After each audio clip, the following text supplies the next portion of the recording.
Alors, dans cette vidéo, je vais vous expliquer d'où vient la formule qui nous permet de calculer l'aire d'un triangle. Dans le premier exemple, j'ai représenté ici un rectangle.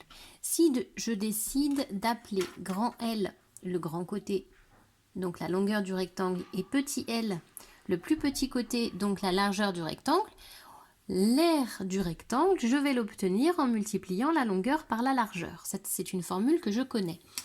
Pour obtenir l'aire du triangle rectangle, je vois ici que le triangle rectangle, il partage mon rectangle en deux parties égales. Donc je vais avoir la moitié de l'aire du rectangle. Donc longueur fois largeur et on va diviser par 2. Si on n'avait que le triangle rectangle, on voit que longueur et largeur, ce sont les deux côtés de l'angle droit. Ici c'est la longueur, ici c'est la largeur.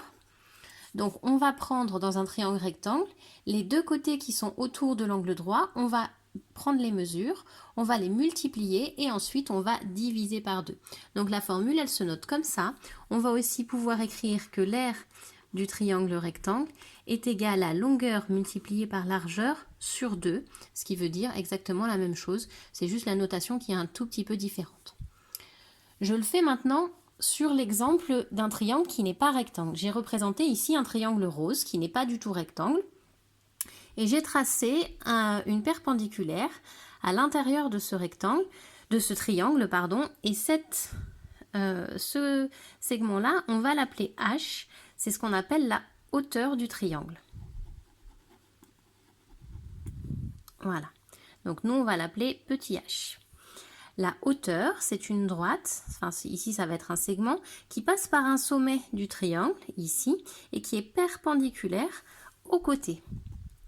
Le côté où tombe la hauteur, où on a l'angle droit, on va appeler ça la base du triangle. La base, nous on la notera petit b. Alors, si je reviens sur mon rectangle, pour multiplier, enfin j'ai tracé un rectangle autour de mon triangle. Donc en haut, là-haut, on a également la base. Là-haut et là en bas, ça a la même mesure. Ensuite, la hauteur qui est là, c'est la même mesure que ce côté-là, c'est la même mesure que ce côté-là. Donc si je voulais calculer l'aire du rectangle, je vais faire longueur fois largeur, c'est-à-dire base fois hauteur. D'accord? Si je multiplie la base par la hauteur, puisque la hauteur qui est là, c'est la même que celle-ci en termes de mesure, donc si je fais base fois hauteur, j'obtiens l'aire de tout le rectangle.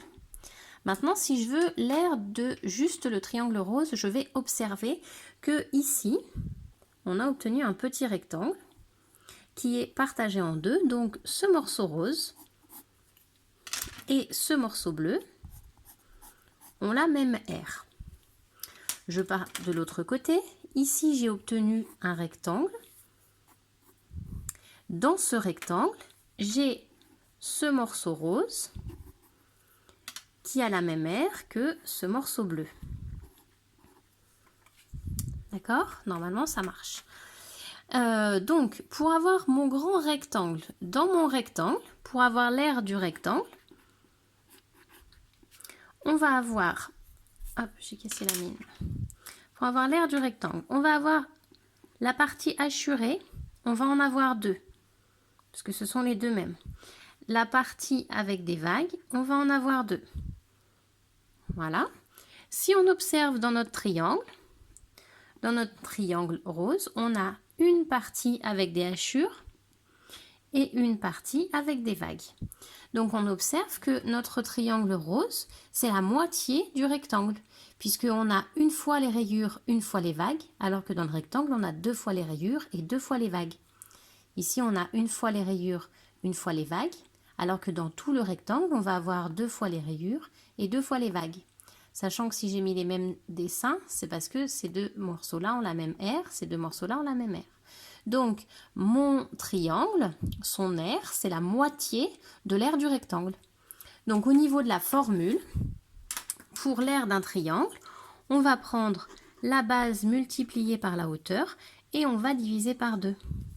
Donc, on prend le côté du triangle avec la perpendiculaire qui est tracée et on va diviser par 2. Alors, Pour utiliser ces formules, vous n'avez pas à refaire le rectangle et revenir sur la division par 2. Ici non plus, on ne passe pas par le rectangle et on divise par 2. Vous allez directement apprendre la formule et vous en servir. On va écrire dans les exercices directement la formule. Et ensuite, on va remplacer par les mesures qui seront données dans les exercices. Ici, on va également apprendre directement la formule. On n'a plus besoin de repasser par le rectangle. Là, je vous l'ai montré avec le rectangle, c'est pour vous expliquer d'où est-ce qu'elle sort cette formule. Mais maintenant qu'on l'a vue, on va l'apprendre par cœur et c'est celle-là qu'on utilisera dans les exercices.